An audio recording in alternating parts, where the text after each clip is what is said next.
Shalom Bapak Ibu Saudara-saudara, salam sejahtera dalam kasih Tuhan Yesus Kristus.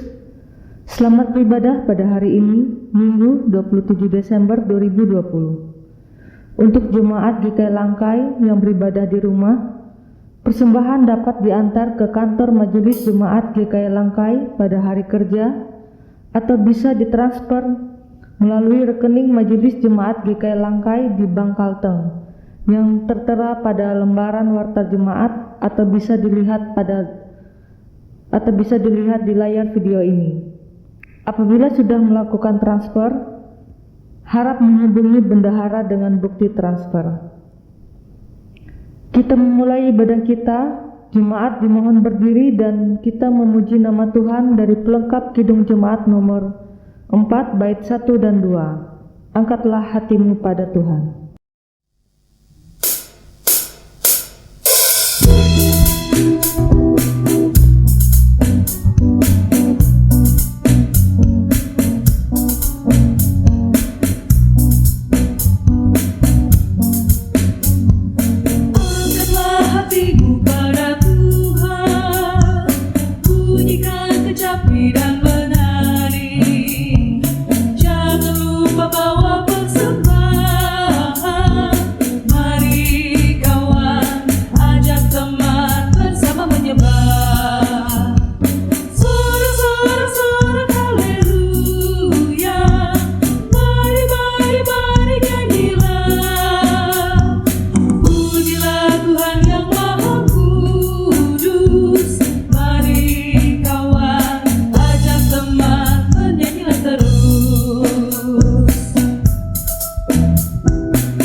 Habiskan ibadah kita.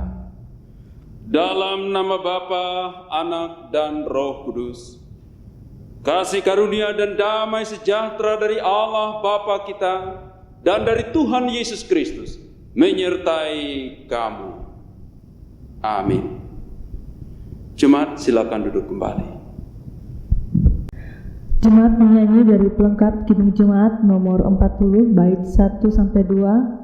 Kasihanilah aku yang lemah.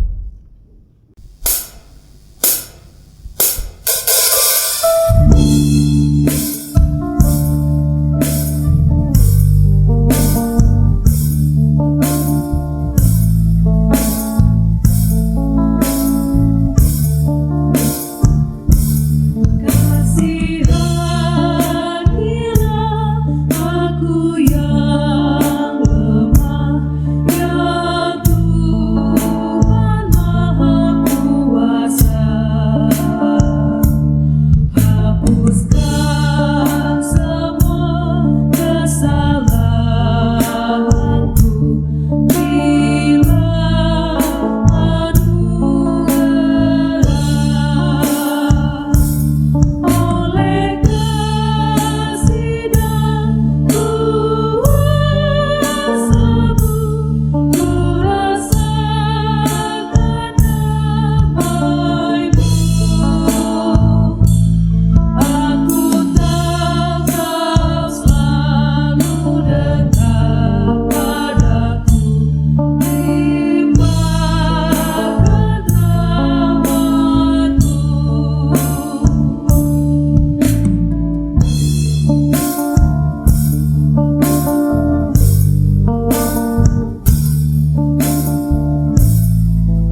Marilah kita berdoa. Kami mengaku di hadapan-Mu ya Tuhan, bahwa kami sering berbuat dosa terhadap Engkau, terhadap sesama kami, terhadap alam dan seluruh ciptaan-Mu. Kami lupa berbelas kasihan terhadap sesama ciptaan-Mu yang ada di sekitar kami. Kami sering berlaku kurang adil, hidup untuk diri kami sendiri. Kami lalai terhadap pekerjaan dan pelayanan kami. Kami lalai dalam berdoa dan beribadah kepadamu. Pandemi COVID-19 yang telah melanda kami mengingatkan betapa lemah dan fananya hidup kami. Ampunilah dosa kami, kuatkan dan teguhkan iman kami, serta beri hikmat dalam menghadapi pandemi ini. Di tengah kealpaan dan dosa ini, kami bersyukur karena kasih-Mu yang tiada terbatas itu telah memungkinkan dan melayakkan kami untuk berbakti kepadamu hari ini. Kiranya pujian, doa, dan firman-Mu menjadi berkat untuk hidup kami. Kami berdoa dalam nama Tuhan Yesus Kristus, Juru Selamat kami. Amin. Pemberitaan firman Tuhan dipimpin oleh Pendeta Medio Rapano STH MM Min. Bapak, Ibu, saudara-saudara, jemaat sekalian yang dikasihi oleh Tuhan Yesus Kristus, sebelum kita bersama-sama membaca dan merenungkan firman Tuhan, marilah kita bersama-sama berdoa, memohon pertolongan Roh Kudus. Mari kita berdoa. Segala puji dan syukur kami naikkan kehadirat-Mu yang ya Allah yang Maha Kuasa, yang kami sembah di dalam Yesus Kristus Tuhan dan Juru Selamat kami. Segala sesuatu yang telah Engkau karuniakan dalam hidup kami membawa kami senantiasa mengagungkan dan memuliakan Engkau. Terima kasih Tuhan, Engkau telah mengumpulkan kami, umat-Mu, untuk senantiasa mendengar firman-Mu dan bertumbuh di dalam iman pengharapan kepadamu. Sebentar lagi kami akan membaca dan merenungkan firman. Kami menyadari akan kelemahan kami, keterbatasan kami, untuk mengerti kehendak-Mu melalui firman ini. Bagaimana Engkau membuka hati dan pikiran kami, Engkau memimpin kami dengan kuasa Roh Kudus-Mu, sehingga kami beroleh pengertian dari firman-Mu, menjadi kami semakin taat dan setia kepadamu. Damai sejahtera Allah yang melampaui segala akal dan pikiran itu akan memelihara hatimu dalam Kristus Yesus. Amin. Adapun firman Tuhan sebagai dasar pemberitaan firman Tuhan bagi kita hari ini, 27 Desember 2020 ini, sesuai dengan Almanak Gereja Kalimantan Pengelis, diambil dari kitab Perjanjian Baru, dari Injil Yohanes pasal 1 ayat 14 sampai dengan ayat yang ke-18, di bawah judul Firman yang telah menjadi manusia. Saya bacakan sebagai berikut ayat 14 sampai dengan ayat yang ke-18. Firman itu telah menjadi manusia dan diam di antara kita, dan kita telah melihat kemuliaannya, yaitu kemuliaan yang diberikan kepadanya sebagai anak tunggal Bapa, penuh kasih karunia dan kebenaran. Yohanes memberi kesaksian tentang Dia dan berseru katanya, "Inilah Dia yang kumaksudkan ketika aku berkata, kemudian daripadaku akan datang Dia yang telah mendahului aku, sebab Dia telah ada sebelum aku." Karena dari kepenuhannya kita semua telah menerima kasih karunia demi kasih karunia. Sebab hukum Taurat diberikan oleh Musa, tetapi kasih karunia dan kebenaran datang oleh Yesus Kristus.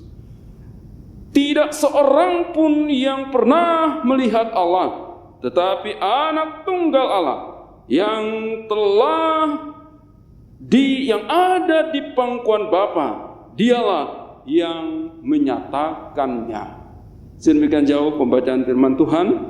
Yang berbahagia adalah setiap orang yang mendengar firman Allah dan yang memeliharanya. Amin. Shalom. Salam sejahtera untuk kita semua.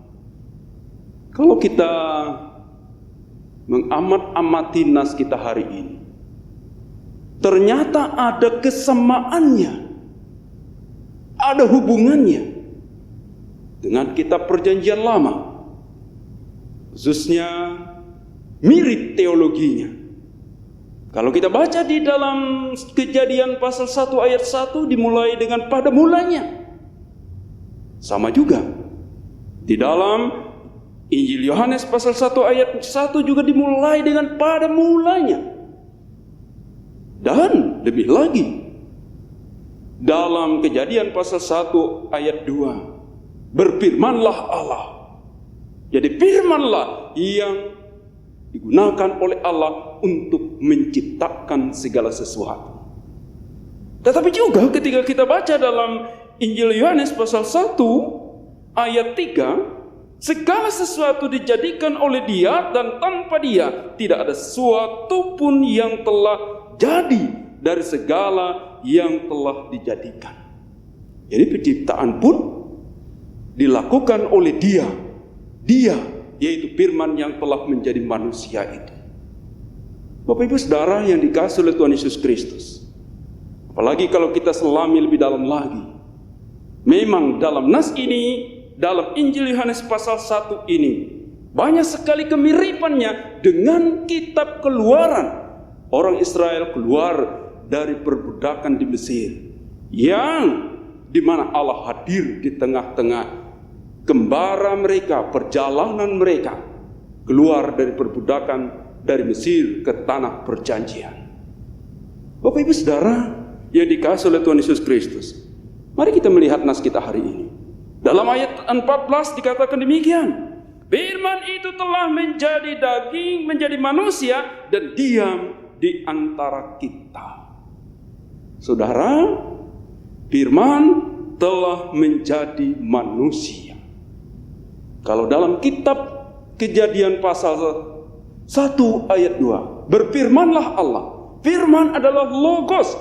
Dan kemudian ayatnya yang ke-1 dari Injil Yohanes pasal 1 ini, bahwa firman itu bersama-sama dengan Allah dan firman Allah itu adalah Allah. Artinya ialah bahwa firman Allah itu ialah Allah sendiri. Dan firman itulah yang menjadikan segala sesuatu bersama-sama dengan Allah. Saya, dunia, apapun diciptakan ialah oleh Dia. Dia adalah firman. Dia adalah Allah sendiri. Dia yang akan menjadi manusia itu. Sehingga demikian saudara yang dikasihi oleh Tuhan Yesus Kristus, firman adalah Allah, firman adalah Yesus, firman adalah hikmat Allah, dan Ia telah menjadi manusia di dalam daging, di dalam Yesus Kristus. Tidak mustahil ini, karena ini adalah Allah yang maha hadir, Allah yang maha kuasa, yang datang menyatakan dirinya kepada manusia ini. Sehingga firman itu telah menjadi manusia, firman Allah yang bersama-sama dengan Allah di surga, yang bersama-sama untuk menciptakan alam semesta dengan segala isinya. Ia telah inkarnasi, datang ke dalam dunia, menjadi sama dalam bentuknya, dalam wujudnya, menjadi manusia di dalam Yesus Kristus. Nah, itulah inkarnasi Allah menjadi manusia. Tapi kalau kita mendengar reinkarnasi, itu beda. Kalau reinkarnasi itu adalah lahir kembali, wujud kembali, orang mati, kemudian rohnya wujud kembali dalam seseorang, dan itu reinkarnasi. Tidak ada itu di dalam Kristus, di dalam Alkitab.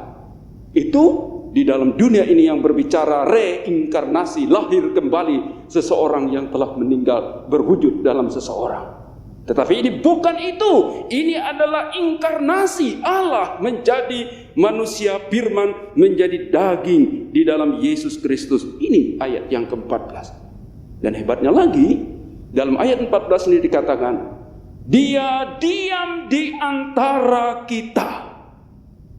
Saudara, kalau kita berbicara Dia diam di antara kita, ingat bahwa Allah ketika menuntun orang Israel mulai dari peristiwa mereka keluar dari perbudakan di Mesir, bagaimana tulah-tulah terjadi 10 tulah di Mesir, Allah hadir di tengah bangsa itu.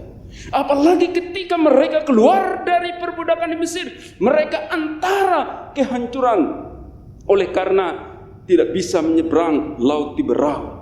Di belakang sudah ada tentara Fir'aun dengan kereta-kereta kuda perangnya. Sementara di depan tidak bisa nyeberang karena laut yang dalam. Tapi kehadiran Allah telah membelah laut itu menjadi kering dan mereka menyeberang dengan aman. Nah, kehadiran Allah juga ialah ketika bangsa itu keluar dari perbudakan di Mesir, mengembara 40 tahun di padang gurun, Allah hadir dalam bentuk tiang awan pada siang hari dan tiang api pada malam hari. Bukankah Allah hadir? Bukankah Allah ada diam di antara mereka? Tetapi sayang, walaupun Allah menunjukkan mujizatnya, Allah hadir dalam bentuk tiang awan, tiang api di tengah mereka, tetapi mereka tidak setia. Mereka kadang percaya, kadang memberontak, tenggar tengkuk. Itulah Israel. Seharusnya melihat kehebatan Allah, kemuliaan Allah, melihat Allah sebagai tiang awan, tiang api yang setiap saat ada di antara mereka. Seharusnya mereka makin tunduk, makin memuliakan Tuhan, makin taat. Tapi justru tegar tengkuk, keras kepala, kadang taat, kadang tidak. Bisa jadi kita sekarang tidak menyadari Kristus ada di tengah-tengah kita. Nah, kalau dalam ayat 14 ini dikatakan Dia diam di antara kita, luar biasa. Kristus Tuhan, Roh-Nya yang kudus diam di antara kita. Tanya kita masing-masing, apakah kita sudah merasakan Kristus diam di antara kita? Apakah kita merasa Allah dalam kuasa Roh Kudus diam di antara kita, diam bersama kita dalam gereja ini, diam dalam keluarga kita, diam dalam masyarakat kita, berada, berkemah di tengah-tengah kehidupan kita? Apa implikasinya kalau kita menyadari Allah diam di antara kita? Pastilah hidup kita semakin tertib karena melihat, tahu bahwa Allah diam di antara kita.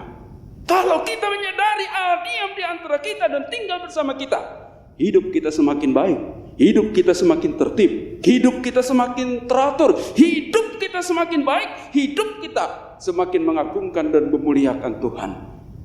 Tapi kalau kita sudah baca nas ini, Allah diam di antara kita, tetapi ternyata hidup kita tidak tertib, hidup kita tidak taat, hidup kita tidak yaitu sungguh-sungguh melaksanakan yang terbaik dalam hidup kita.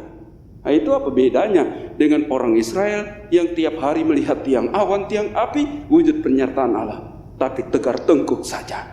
Nah, ini koreksi bagi kita. Kita betul-betul harus memahami Kristus, Allah, kuasa Roh Kudus diam di antara kita, tinggal bersama kita, sehingga wujud nyatanya, implikasinya, hidup kita semakin tertib, hidup kita semakin maksimal, hidup kita semakin sungguh-sungguh, ketaatan iman kita semakin sungguh-sungguh, karena Kristus, Tuhan, Roh-Nya ada dan diam bersama dengan keluarga kita, diam bersama di gereja kita, diam bersama dalam masyarakat kita, sehingga hidup kita semakin baik. Tapi kalau tidak, berarti Anda, saya, atau siapapun tidak memahami, yaitu ayat yang ke-14 ini, diam, Dia diam, Kristus diam, Roh-Nya yang kudus diam dan tinggal bersama dengan kita. Berkemah ke dalam istilah keluaran tadi. Allah ada dalam kemah pertemuan, yaitu di padang gurun itu. Kini pun Ia diam di antara kita.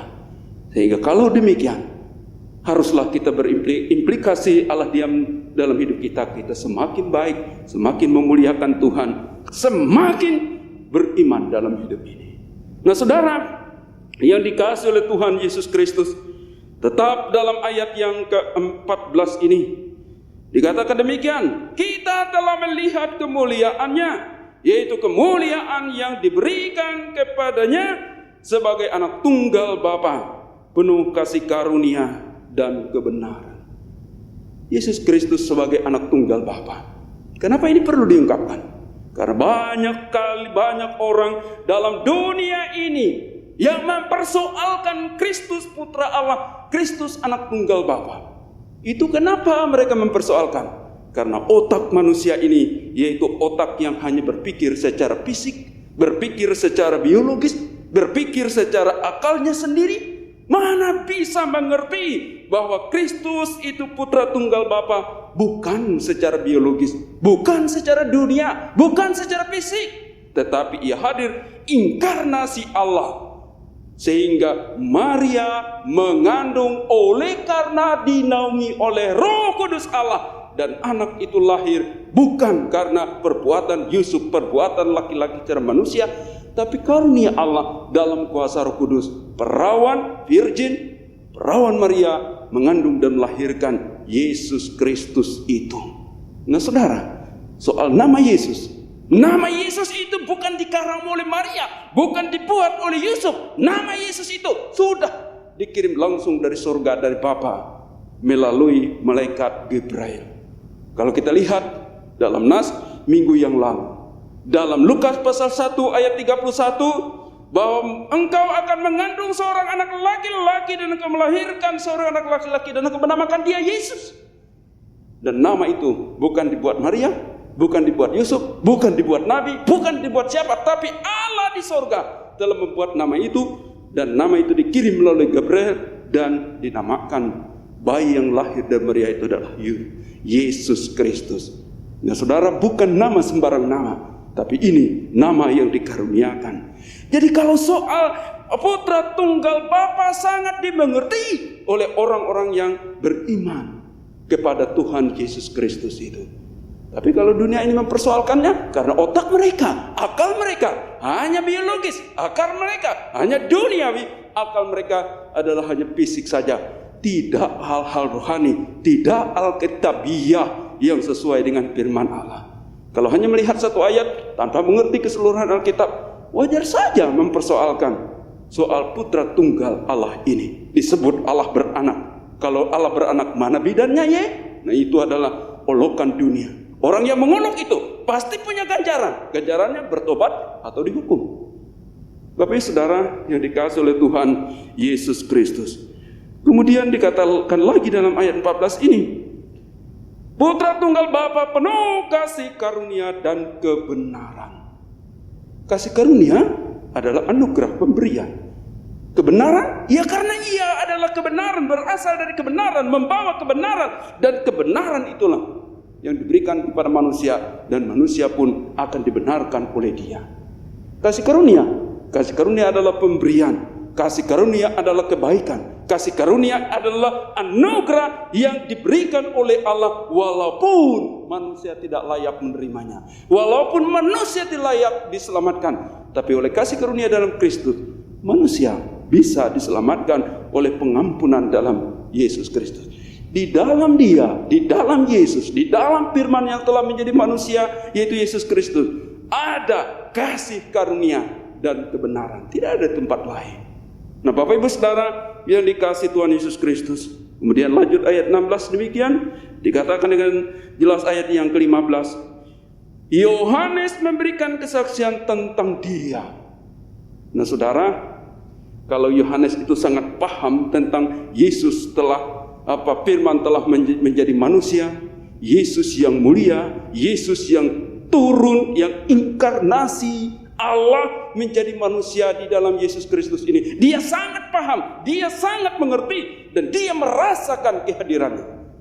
Maka dengan mudah ia bersaksi, dengan mudah ia memberikan kesaksian, dengan mudah ia memberikan testimoni, sehingga orang lain menjadi percaya dan mengerti. Apalagi yaitu identitas, kredibilitas, dan siapa Yohanes itu sangat dihormati orang pada saat itu. Dan dia memberikan kesaksian, memberikan testimoni ini, maka itu wujud dari sungguh ia merasakan bahwa Kristus itu diam di antara kita, diam bersama kita.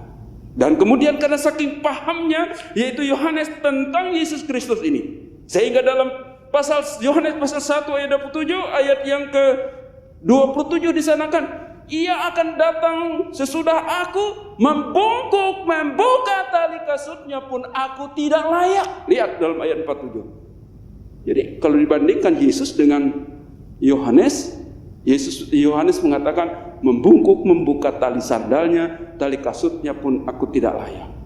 Ini kesaksian, inilah testimoni, kesaksian dari Yohanes Pembaptis tentang Yesus Kristus itu. Lalu kemudian dalam ayat ke-15 ini, dia itu sudah ada sebelum aku.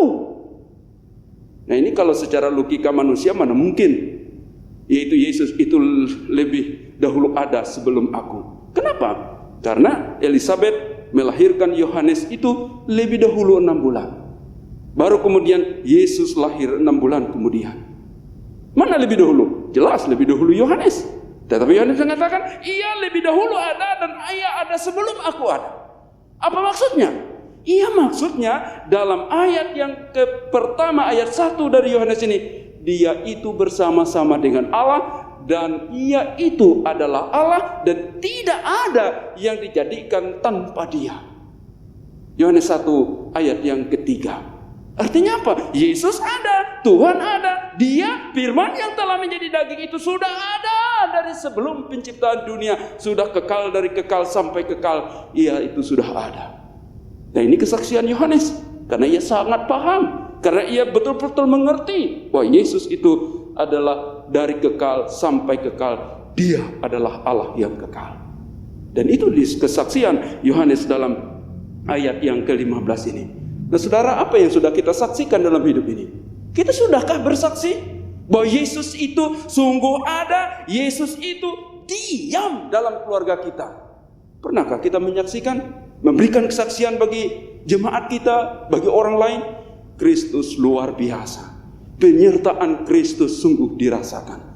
Jadi orang yang mengerti, orang yang merasakan Kristus ada dalam hidupnya, maka ia akan mudah memberikan kesaksian kehadiran Kristus luar biasa menyertai hidupnya. Tapi kalau nggak ngerti, nggak merasa Kristus itu ada, Roh itu ada, Tuhan ada dalam hidup kita, mana bisa memberikan kesaksian seperti yang dilakukan oleh Yohanes ini. Bapak Ibu Saudara yang dikasihi oleh Tuhan Yesus Kristus. Kemudian ayat yang ke-16. Karena dari kepenuhannya kita semua telah menerima kasih karunia demi kasih karunia. Grace upon grace. Artinya kasih karunia demi kasih karunia demi kasih karunia selalu terus diberikan dalam hidup kita. Apa itu kasih karunia? Kasih karunia terbesar Yesus Kristus bagi kita ialah pengampunan dosa, keselamatan, hidup yang kekal. Kenapa? Karena tidak seorang pun manusia yang berdosa ini layak untuk selamat, layak untuk masuk ke dalam surga. Karena begitu besar dosa sejak Adam dan Hawa. Tapi karena kasih karunia, karena anugerah, karena kebaikan Allah, karena kebaikan Tuhan Yesus Kristus, sehingga manusia bisa menerima keselamatan dan hidup yang kekal itu. Sehingga dengan jelas Bapak Ibu Saudara yang dikasihi Tuhan, kasih karunia demi kasih karunia diberikan bagi kita. Kasih karunia terbesar adalah kita memperoleh keselamatan dan hidup yang kekal oleh pengorbanan Kristus di kayu salib. Tetapi kemudian tiap hari kita rasakan kasih karunia pemberian Allah. Kasih karunia Tuhan keselamatan bagi kita, kasih karunia Tuhan kesehatan bagi kita, kasih karunia Tuhan rezeki bagi kita, kasih karunia Tuhan kita bisa memperoleh sukses dan kehidupan dalam hidup ini. Jadi kasih karunia demi kasih karunia demi kasih karunia Tuhan selalu berikan dalam hidup kita. Luar biasa, kita harus bersyukur kepada Tuhan Yesus Kristus, firman yang telah menjadi manusia itu. Tiap hari tak henti-hentinya kita menerima kasih karunia daripadanya. Bapak Ibu Saudara yang dikasihi oleh Tuhan Yesus Kristus. Kemudian dalam nas ini ayat yang ke-17 dikatakan demikian. Sebab hukum Taurat diberikan oleh Musa, tapi kasih karunia dinyatakan dalam Yesus Kristus. Apa bedanya dua hal ini? Bahwa hukum Taurat diberikan oleh Musa. Betul, Musa menerima hukum Taurat di Gunung Sinai itu. Tapi hukum Taurat ini betul, sesungguhnya hukum Taurat itu membawa keselamatan, membawa kebaikan, membawa kebenaran. Tetapi persoalannya ialah bahwa umat Allah pada saat itu telah memperalat dan memperguna, yaitu hukum Taurat itu tidak dengan benar. Mereka menggunakannya untuk mendisiplinkan orang lain, tetapi dirinya sendiri tidak disiplin. Menekan orang lain, menekan umat, tetapi dirinya sendiri tidak disiplin untuk melaksanakan hukum Taurat. Bahkan manusia pada saat itu gagal untuk melakukan hukum Taurat itu secara penuh dan benar, sehingga tidak dapat membawa pada keselamatan. Tapi hukum Taurat penting. Hukum Taurat tidak dihapuskan. Tidak satu titik, tidak satu iota pun yaitu dibatalkan dan dihapus dari hukum Taurat. Tapi dalam Yesus, Dia akan menyimpulkan seluruh hukum Taurat dan kitab para nabi dalam hukum kasih karunia ini. Nah, sehingga dalam Yesus, yaitu kasih karunia dan kebenaran diberikan. Sehingga keselamatan diberikan di dalam Yesus Kristus. Kasih karunia keselamatan itu di dalam Tuhan Yesus Kristus. Sehingga demikian beda. Tetapi menyempurnakan hukum Taurat ialah kasih karunia di dalam Yesus Kristus yang memperoleh, yang kita mendapat keselamatan bagi kehidupan kita ini. Bapak Ibu Saudara yang dikasihi oleh Tuhan Yesus Kristus. Kemudian ayat 18, tidak seorang pun melihat Allah, tetapi anak tunggal Allah yang menyatakannya kepada kita. Nah saudara, kita tidak bisa melihat Allah. Musa pun tidak bisa melihat Allah. Musa hanya melihat bagian punggung dari Allah. Dan ia tidak bisa dan tidak seorang pun dapat melihat Allah. Tetapi sesungguhnya kalau kita melihat Yesus, berarti Yesus telah menyatakan Allah ada di dalam dirinya. Sehingga demikian, siapa yang mengenal aku, ia mengenal Bapa. Siapa mengasihi aku, ia mengasihi Bapa. Siapa percaya kepadaku, ia juga percaya kepada Bapa. Sehingga demikian, Bapa, Anak, dan Roh Kudus adalah satu. Kalau kita mengenal Yesus dan kita mengasihi Yesus, kita melihat Yesus, kita mengenal Yesus, berarti kita sudah mengenal Allah Bapa yang Maha Kuasa itu. Karena Ia menyatakannya, karena Ia wujud dari Allah Bapa itu, karena Ia hadir di dalam kehidupan kita. Firman yang telah menjadi daging. Firman itu ialah bersama-sama dengan Allah, dan firman itu ialah Allah sendiri. Dan barang siapa melihat Anak, ia melihat Bapa. Siapa yang percaya kepada Yesus Kristus, ia percaya kepada Bapa. Sehingga sangat mudah kita dapat mengerti. Melihat Yesus, melihat Bapa, percaya Yesus, percaya Bapa. Dan itulah Allah Bapa, Anak, dan Roh Kudus, Juru Selamat kita yang esa. Bapak Ibu, saudara yang dikasihi Tuhan, dari nas ini paling tidak ada 3 hal penting yang perlu kita renungkan. Yang pertama ialah Dia diam di antara kita. Kalau tema Natal tahun ini, mereka akan menamakan Dia Immanuel. Immanuel artinya imanen. Immanuel adalah Allah hadir di antara kita. Ia beserta kita. Lalu dalam nas ini, Ia diam di antara kita. Itu artinya adalah Allah di dalam kuasa Roh Kudus. Yesus adalah dalam kuasa Roh Kudus, ada di tengah kita. Maka implikasinya, Yesus Kristus ada di tengah kita. Hidup kita semakin benar, hidup kita semakin beriman, hidup kita semakin tertib, hidup kita semakin maksimal. Tapi bila tidak, itu artinya kita sama saja dengan orang-orang di padang gurun yang melihat kemuliaan Allah, melihat yaitu Allah menyertai mereka tiang awan, tiang api, tapi tegar tungku. Nah, ini harus menjadi peringatan bagi kita. Allah hadir, Dia diam di antara kita, maka seharusnya implikasinya kita semakin beriman, kita semakin baik, kita semakin bersyukur, kita semakin maksimal dalam hidup ini, mengasihi dan melayani Dia. Yang kedua, dari nas ini perlu kita renungkan ialah kesaksian. Kalau kita sudah merasakan Tuhan beserta kita, Ia hadir dalam hidup kita, maka kita harus memberikan kesaksian. Karena kesaksian adalah pemberitaan Injil. Kesaksian adalah menyampaikan tentang Kristus yang adalah Tuhan dan Juru Selamat. Jadi kalau kita sudah mengerti, kita paham, kita mengerti, kita melihat Allah hadir dalam hidup kita beserta dengan kita, menyertai gereja kita, maka harusnya kita memberikan kesaksian, kita memberikan testimoni bagi keluarga, bagi jemaat, bagi dunia ini. Kristus, Tuhan, Juru Selamat yang sungguh-sungguh menyelamatkan dunia ini. Kemudian yang ketiga, dari nas ini ialah Subtema bulan Desember, kasih yang berkorban. Apa itu kasih yang berkorban? Kasih yang korban ialah kasih yang memberikan dirinya, memberikan dan berkorban untuk orang yang dikasihi. Contohnya apa? Ya, contohnya dalam Yohanes pasal 1 ayat 14 tadi. Ia, firman, telah menjadi manusia dan tinggal bersama dengan kita. Bukankah firman itu, bukankah Allah itu adalah jauh sangat mulia dan tinggi dan sangat berkuasa?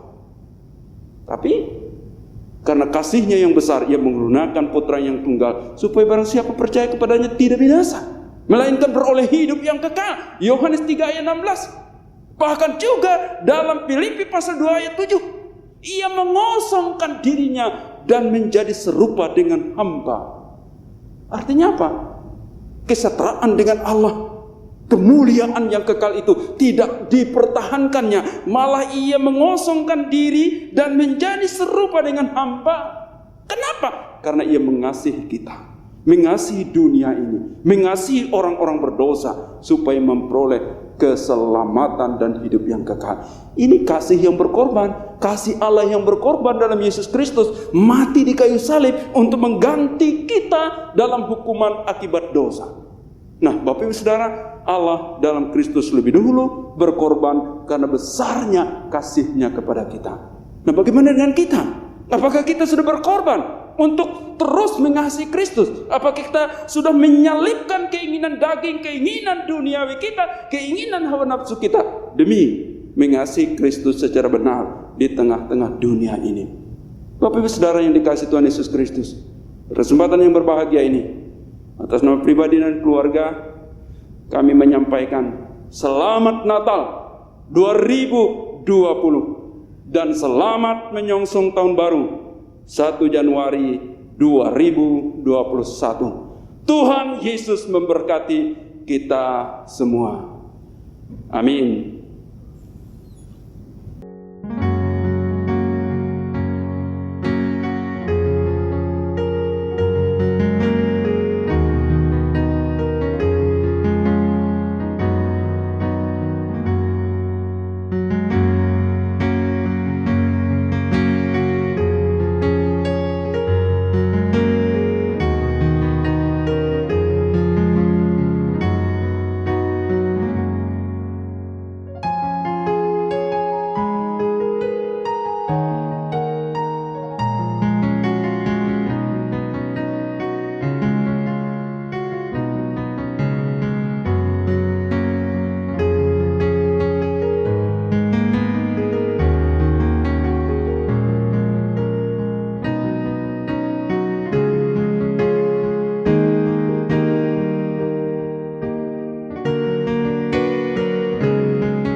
Marilah kita bersama-sama naikkan doa syafaat kita. Terpujilah Engkau Tuhan Allah yang Maha Kuasa, Allah yang kami sembah di dalam Yesus Kristus Tuhan dan Juru Selamat kami. Kami sungguh bersyukur atas firman-Mu hari ini, telah mengingatkan kami, Kristus Tuhan Juru Selamat Immanuel hadir di tengah-tengah kami, sehingga kami boleh hidup sesuai kehendak-Mu, semakin baik dan semakin beriman, karena kami tahu Tuhan ada di antara kami. Sehingga dengan demikian kami boleh menjadi kesaksian bagi dunia ini. Kristus mulia, penuh kasih karunia, yang memberikan keselamatan bagi dunia ini dan bagi setiap orang yang percaya kepadanya. Ya Tuhan, kami sungguh bersyukur atas segala kebaikan Tuhan di tengah-tengah kehidupan kami, di tengah-tengah situasi yang berat oleh karena pandemi COVID-19 ini. Tapi kami sungguh merasakan Kristus Tuhan dalam kuasa Roh Kudus hadir membimbing, menyertai dan menguatkan kami. Walaupun di tengah pukulan pandemi ini, kami tetap beraktivitas, tetap melakukan kegiatan dan pekerjaan kami secara produktif, terlebih dalam tugas dan pelayanan kami, baik ibadah secara pertemuan ragawi maupun ibadah virtual, tetap mengagungkan dan memuliakan Tuhan. Dan kami sekalian jemaat-Mu terus bertumbuh dalam iman dan keyakinan kepada-Mu. Terima kasih Tuhan Yesus. Saat ini kami bawa seluruh jemaat-Mu, baik yang ada di Langkai maupun seluruh jemaat-Mu yang ada di mana saja berada.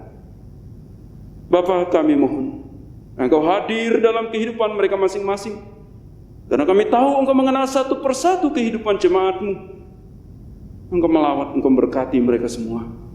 Engkau memberikan kesehatan, kekuatan, kebahagiaan, dan damai sejahtera dikala mengalami kesulitan, dan Engkaulah sebagai jawaban yang memberikan jalan keluar dalam setiap persoalan mereka. Terpujilah Engkau Tuhan atas kebaikan-Mu dalam keluarga dan rumah tangga sidang jemaat-Mu dan kami sekalian. Engkau telah mengaruniakan dalam keluarga kami kebahagiaan dan sukacita. Engkau telah mengaruniakan keturunan anak-anak dalam keluarga kami. Kami mohon ya Tuhan, berkati anak-anak keturunan kami.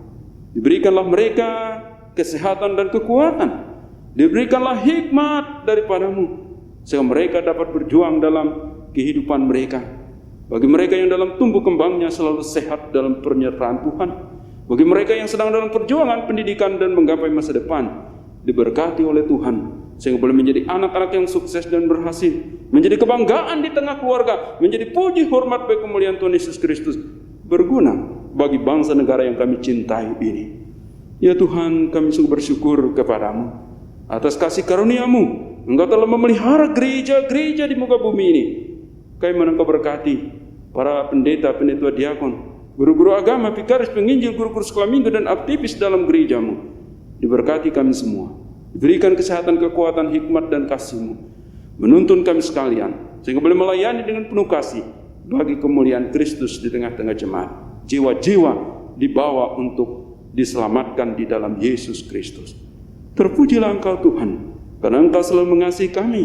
Kami teringat akan warga jemaat kami dalam keadaan sakit saat ini. Engkau melawat mereka, Engkau berkati perawatan pengobatan mereka, Engkau jamah mereka dengan kuasa Roh Kudus, kokohkan dan kuatkan iman mereka di dalam Engkau. Dan Tuhanlah sumber kesembuhan dan kekuatan bagi mereka. Terpujilah Engkau Tuhan. Kami teringat akan warga jemaat kami yang berulang tahun kelahiran pada minggu ini. Engkau melawat mereka, Engkau lengkapi kebahagiaan sukacita ulang tahun kelahiran mereka dengan berkat kebaikan dan penyertaan-Mu senantiasa dalam hidup mereka. Bagi warga jemaat kami yang berulang tahun pernikahan dalam minggu ini, Tuhan, kami mohon kepada-Mu, Engkau melawat mereka, Engkau hadir dalam keluarga mereka, memberkati mereka, mengukuhkan komitmen cinta kasih dalam bahtera rumah tangga mereka, sehingga masing-masing boleh memberikan cinta terbaik mereka bagi pasangan hidup mereka, bagi keluarga mereka. Nama Tuhan diagungkan dan dimuliakan. Tuhan memberkati mereka dengan kebahagiaan dan sukacita. Terima kasih Tuhan Yesus. Saat ini kami berdoa bagi bangsa negara yang kami cintai ini. Engkau berkati negeri kami ini, pemimpin-pemimpin kami, dari pusat sampai ke daerah-daerah, dari presiden dengan seluruh jajaran di bawahnya, yudikatif, eksekutif, legislatif. Engkau berkati sehingga bersinergis dengan seluruh masyarakat Indonesia ini, rakyat ini, untuk membangun negeri kami ini lebih baik lagi. Bapak, kami Engkau juga menyertai proses perhitungan suara pada pilkada serentak se-Indonesia teristimewa yang ada di Provinsi Kalimantan Tengah ini, sehingga sampai finalnya, yaitu real count, penghitungan suara oleh KPU, boleh berjalan dengan baik tanpa cacat celah, dan Tuhan menegakkan itu, sehingga boleh terpilih pemimpin yang sungguh-sungguh membawa kebaikan bagi daerah masing-masing, khususnya Kalimantan Tengah ini bisa dipimpin dengan jujur, arif, bijaksana, membawa keadilan dan kesejahteraan secara adil dan merata. Terima kasih Tuhan Yesus Kristus. Pada saat ini Tuhan, kami sungguh bersyukur atas kebaikan dan kasih-Mu. Kami menyerahkan ya Tuhan, Gereja Kalimantan Pengelis, Majelis Sinode, Majelis Resort, Majelis Jemaat, dan seluruh penetua diakon dan seluruh pelayan-pelayan-Mu, sehingga boleh melakukan tugas dan pelayanan dengan baik, sehingga gereja ini semakin kuat, semakin besar, dan semakin memuliakan Tuhan, membawa jiwa-jiwa untuk diselamatkan di dalam Yesus Kristus. Terima kasih Tuhan Yesus Kristus. Kami serahkan seluruh kehidupan kami hanya dalam penyertaan dan pemeliharaan-Mu, kini, nanti, dan selamanya dalam kasih-Mu. Menserahkan doa kami dalam Yesus Kristus Juru Selamat kami yang telah mengajar berdoa. Bapa kami yang di surga, dikuduskanlah nama-Mu. Datanglah kerajaan-Mu, jadilah kehendak-Mu di bumi seperti di surga. Berikanlah kami pada hari ini makanan kami secukupnya, dan ampunilah kami akan kesalahan kami, seperti kami juga mengampuni orang yang bersalah pada kami. Dan jangan membawa kami ke dalam pencobaan, tapi lepaskanlah kami daripada yang jahat. Karena Engkau yang punya kerajaan, dan kuasa, dan kemuliaan, sampai selama-lamanya. Amin. Sekarang ada kesempatan bagi kita untuk mempersembahkan persembahan syukur pada Tuhan. Dengarkanlah firman Tuhan tentang persembahan yang terdapat dalam Amsal 3 ayat 9. Hormatilah Tuhan dengan mempersembahkan kepadanya yang terbaik dari segala harta milik dan hasil tanahmu. Mari kita berdoa. Ya Tuhan, Allah Bapa kami yang di sorga, puji syukur terima kasih kami ucapkan atas segala berkat rahmat yang Engkau berikan pada kami, sehingga kami diberikan kesempatan, kesehatan, kekuatan untuk hidup, bekerja dan berkarya. Kiranya dalam setiap karya dan pekerjaan kami dapat memberikan kemuliaan dan berkat melalui persembahan syukur yang kami berikan dan kami kumpulkan pada saat ini.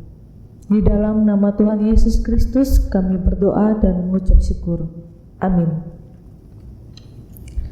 Sementara jemaat mempersembahkan persembahannya, kita menyanyi dari pelengkap Kidung Jemaat nomor 265 bait 1 dan 2.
bersama-sama dengan sekalian orang percaya dari segala masa dan segala tempat, mengikrarkan pengakuan iman rasuli.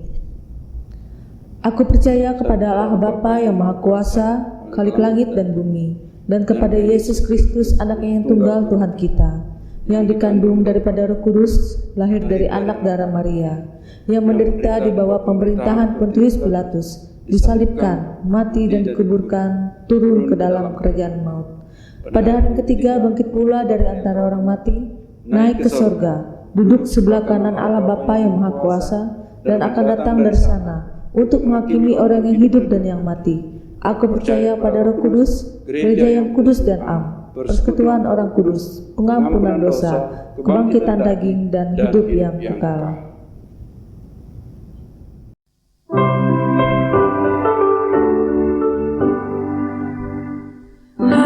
Haleluya, haleluya, haleluya.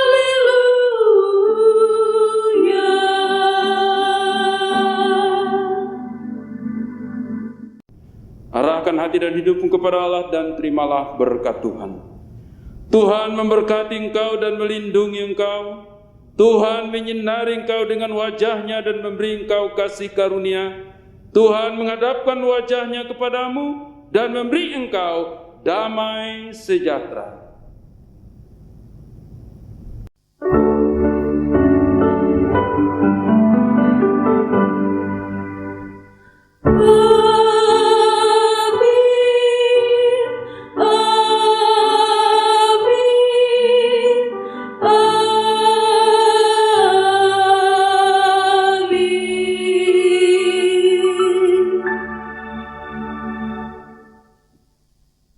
Ibadah selesai. Tuhan Yesus memberkati kita semua. Salam.